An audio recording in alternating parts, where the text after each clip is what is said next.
সন্তান যদি খুব রাগী হয়, খুব জেদি হয়, তাহলে পবিত্র কোরআনের এই আয়াতটা পড়ে যদি আপনি ফু দেন, ইনশাআল্লাহ তাআলা সন্তানের জিদ কমে যাবে। প্রিয় মা বোনেরা, আপনাদেরকেও বলছি, এখানে আপনারা যারা আছেন, একটা সন্তান শিশু, সে কি বুঝে? যে তো অবুঝ।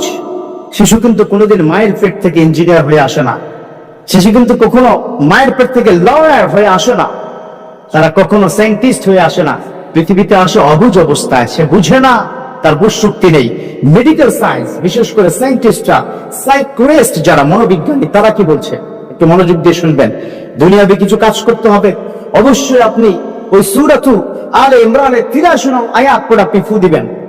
সূরাতু আলে ইমরানের 83 নং আয়াত পড়ে আপনি ফু দিবেন। এই আয়াতটা আমি পড়ে শোনাবো ইনশাআল্লাহ তাআলা। তবে তার আগে আপনাদেরকে জানিয়ে দিচ্ছি, সাইকোলজিস্ট যারা আছে, মনোবিজ্ঞানী যারা আছে, তারা বলছে যে 3টি কারণে বাচ্চার জেদ বেড়ে যায়। 1 নম্বর হচ্ছে, যদি বাচ্চাকে খুব বেশি পরিমাণে না না না, এটা করো না, ওটা করো না, এটা করা যাবে না, ওটা করা যাবে না, এরকম না না যত বেশি করবেন, বাচ্চার মধ্যে একটা নেগেটিভ সেন্স তৈরি হবে। কি ব্যাপার, আব্বা এত নানা কেন করছে, আম্মা এটাকে নিষেধ করছে কেন? ওই যে কিউরিসিটি, ন্যাচারাল একটা কিউরিসিটি হচ্ছে, যখন দেখবেন আপনাকে কেউ মানে কি নিষেধ করে, ওখানে কিন্তু যাবা না, ওই বাড়িতে কিন্তু প্রবেশ করবা না, ওই কাজটা কিন্তু করবা না, তখন দেখবেন আপনার খুব করতে ইচ্ছা করবে। এটা একটা ন্যাচারাল প্রসেস। সো এই কাজটা বাচ্চারা যেন কোনো কারণে এটা যেন আমাকে না বুঝে, কেন আব্বা, কেন আম্মা আমাকে না না করছে। এই 1 নম্বর কারণে বাচ্চা জেদি হয়। 2 নম্বর কারণ হচ্ছে, বাচ্চাদের সাথে যদি আপনি স্ল্যাং ল্যাঙ্গুয়েজ অথবা তার গায়ে হাত তোলেন। বর্তমান সোসাইটিতে আমাদের মা বোনেরা অনেক সময় জিদ করে আর মানে ধৈর্য ধারণ করতে পারে না, বাচ্চাদেরকে মেরে বসে। এটা করা যাবে না। 3 নম্বর হচ্ছে, কোন কাজ যদি বাচ্চাকে জোর করে করানো হয়, সেই বাচ্চা প্রচুর পরিমাণে জেদি হয়। জোর করে করাবেন না, খেতে চাচ্ছে না, মেডিকেল সায়েন্স বলেছে, ডক্টররা বলছে আপাতত খাওয়াবেন না, 10 মিনিট পরে খাওয়ান। না, তোকে খেতেই হবে, তুই না খাইলে কি হবে, এটা করা যাবে না। অতএব এই জোরপূর্বক এই কাজটা করবেন না। আরেকটা সমাজের মধ্যে বাচ্চাদের প্রতি খুব প্রেসার দেওয়া হয়, সেটা হচ্ছে, অন্যের ছেলে, অন্যের মেয়ে ক্লাসে ফার্স্ট, তুই কেন পারলি না? আছে না নাই? এ ধরনের আন্ডার প্রেসারে তাকে রাখবেন না। তার মধ্যে দেখবেন অন্যদিকে একটা রিয়েক্ট তৈরি হবে। তো এই কাজটা কিন্তু করবেন না।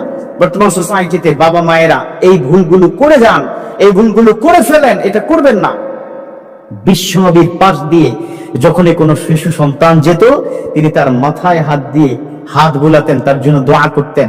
এটাই হচ্ছে বিশ্বনবীর সহি তরিকা। তাকে আদর দিবেন, একটু ভিন্ন টেকনিকে তাকে বোঝানোর চেষ্টা করবেন, জেদ কমে যাবে। তবে হ্যাঁ, যদি এরকম দেখেন যে সে আপনাকে মারতে আসে, সে অন্যের ছেলেকে মারে বা ভাঙচুর করে ঘরের মধ্যে, একটু ব্যতিক্রম তার অ্যাটিটিউড, বডি ল্যাঙ্গুয়েজ, যদি এরকম মনে হয়, খুব তাড়াতাড়ি একজন সাইকিয়াট্রিস্ট আপনাকে দেখান, একজন মনোবিজ্ঞানী তাকে দেখান। ইনশাআল্লাহ তাআলা আল্লাহ পাক এই ধৈর্য সহকারে যদি পিতা মাতারা একটু সন্তানের সাথে চলতে পারে, আল্লাহ পাক ইনশাআল্লাহ তাআলা ওই সন্তানকে ভালো সন্তান করে দিবে।